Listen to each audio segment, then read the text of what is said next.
Okay, so today we're going to do a little bit of meal prep. We're going to do a make-ahead taco fill-in.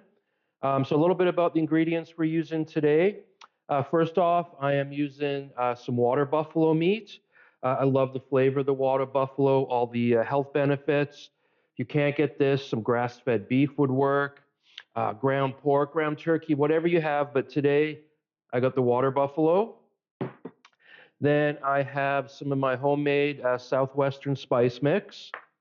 We have some prepared salsa, a little bit of minced red onion, some water, salt, pepper, and a little bit of oil. So a couple of things about these ingredients. If you go to our subscription site at saltandthyme.ca, on there we have where I like to buy my water buffalo, plus other water buffalo recipes.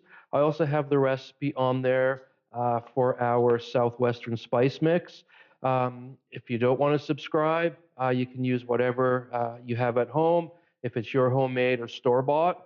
And then I have the prepared salsa. Now, you could make your own homemade salsa. I just think that sometimes it's okay to cheat a little bit. I cook for a living. I can bang out recipes all day long, but sometimes I just want something quick and tasty and simple.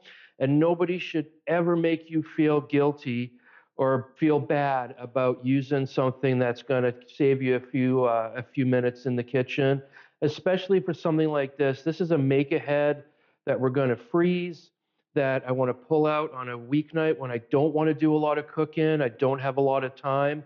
So again, you can make your own salsa or just purchase one ready to go.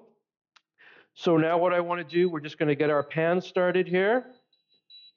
And then we'll bring you a little bit closer and show you how we bring all this together. We are preheating our pan. And here's a little chef's tip for you because, on our subscription site, we do a lot of chef's tips video. When it comes to add in oil or butter to your pan, you want to heat up your pan first, and you'll use a lot less fat in your cooking. If you add oil to a cold pan, it doesn't spread out very well. You end up adding a little bit more. When your pan's nice and warm, nice and hot, and you add your oil, it spreads out so much better. You're going to use a lot less oil in your cooking. So there's a little quick chef's tip for you. So the oil is in here now. The pan was hot. We've added the oil. We're heating up the oil now. We don't want to add cold things to our oil. If the oil is cold and you add stuff, it's not going to saute. It's going to steam more. It's going to absorb some of that oil. So it's another important step in the cooking here. And if you're not sure how hot it is, you can always add just a little bit of the onion. Once you start to see it sizzle like that, you know it's ready to go. So I'm just going to add my red onion now. We'll get right in there and get all that goodness out. Using red onion simply because that's what I had in the fridge today. You could use white onion in here. You could use yellow onion. You could throw a little bit of garlic in here if you wanted as well. Now, I'm keeping this very simple because I like to add things when I'm making my taco. But if you wanted to at this point, right now we're in corn season, just coming to the end. You could take the kernels off the corn, throw them in here with the onions, and roast them up for a little corn and water buffalo taco fill-in. So you can have a little bit of fun with it that way. You could throw in some sweet peppers if you wanted. Right now, I was at the market this morning. There's so many peppers in season. Poblanos, jalapenos, banana peppers. So you could add some of that in here too. So just, again, I'm doing a very simple, straightforward method here. You can take this and go with it where you want. I'm just going to add a little bit of salt and a little bit of pepper. I like to season as I go. I like to build the flavors right from the ground up. I did a little bit of salt. I'm not going to do too much because I do have salt in our Southwestern spice mix. And I'm just going to cook these onions here until we get a nice translucency. So basically what we're looking for is I'm not trying to add color to the onions. I just want they start becoming opaque. They're softening up a little bit. They're starting to release some of those beautiful flavors. That's exactly what we're looking for. It's always nice when we can use these big words and make it sound really complicated, but you know what? Cooking is easy if you do it right and keep it simple. So onions are good. Now I am going to add my water buffalo, and I'm just going to kind of break it up a little bit as I'm putting it in here. Now we have a few other recipes on the subscription site with the water buffalo. We have a water buffalo meatloaf with our homemade chipotle barbecue sauce. We have a water buffalo cheesesteak sloppy Joe fill-in. And you can kind of mix this and mix and match this with wherever the ground beef recipes are as well. So we got it in there, looking good. We're just going to start to break it down.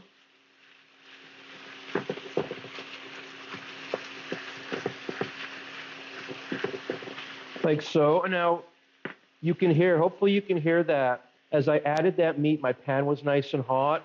I never lost the heat. It sizzled nonstop. Again, it's just such an important part of the cooking here is maintaining the heat of the pan. If we threw too much of this in, the pan wasn't hot enough, what was going to end up happening is it's just going to start pulling some of the juice out of the meat, and it's just going to start bubbling in this kind of gray, I don't know what you call it, scum-looking water. So you want to have that heat. What's going to happen now is it's going to brown, it's going to caramelize, we're going to get flavor. It's a very important step here. Another thing and this is Emma down here, if you haven't seen a lot of our videos, she's my little sous chef that runs around the kitchen here. And no, she doesn't get fed the leftovers here, so you don't have to email me with these isn't good for dogs. So the other thing that we do a lot on our subscription site is what every kitchen needs. So you're going to get a little bit of that here. I have my potato masher here, and I use it for more than just potatoes. I use it when I'm doing things like bolognese, chili, shepherd's pies, and this. And it helps me break up the meat a little bit. Just going to turn up the heat a touch here. It just helps it break down. You could do this with the back of the spoon, but I just find this is a lot easier. And especially when you're not looking for like a lot of texture, a lot of lumps in there. Like so. We'll just start breaking this down. So I'm going to keep doing this for a few minutes, getting it all broken down, and then we'll come back and add the rest of the ingredients.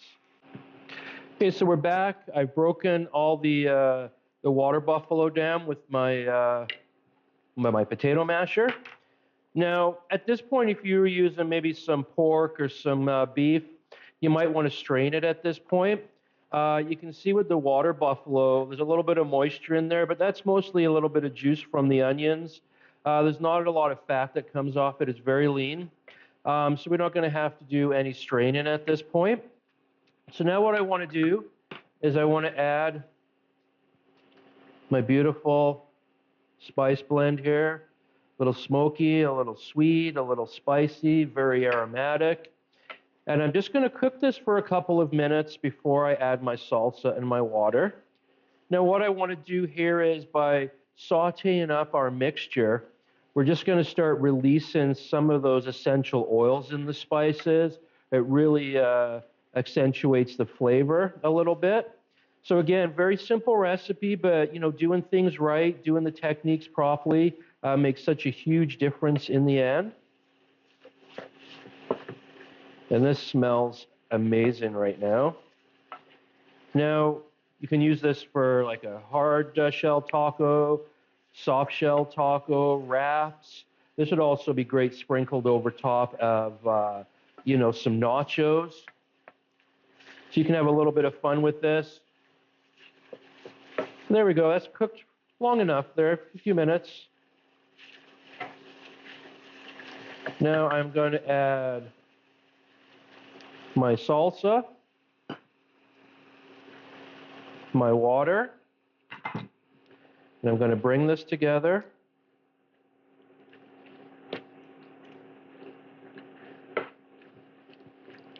Now I'm going to leave a little bit of moisture in here for it gives me, if I want to reheat this on a stovetop, uh, having that moisture in there is just going to make it a little bit easier. If it's too dry, you're going to have to add moisture. So once this is done, there's a couple of things we can do with it. You can store it in deli tubs, freeze it that way. You can use it right away. You can cool it down, put it in some Tupperware in the fridge, and use it in the next few days. What I am going to do is I'm actually going to put this into some boilable bags, use my vacuum sealer, and then when I come home on, a busy night, like a Wednesday night, I'm just going to put a pot of water on, bring it to a boil, throw the bag in, let this heat up, and I don't have a dish to wash, right? So do it whichever way you want. Other things we could add in here at this point, sometimes I like to throw in some drained canned black beans. So I want to make sure you drain them, rinse them off really well. We talked about the corn and the different peppers you can add in here as well. So again, you can make this your own. And at this point now, I am just going to do my last. We've kind of built the seasoning as we go. We seasoned the onion, salt, pepper. We browned the meat. We added our spice mixture that has salt and pepper in it. Now the salsa is also seasoned. Now I'm going to give it the final seasoning. So you can see all through the process we are seasoning, seasoning, seasoning.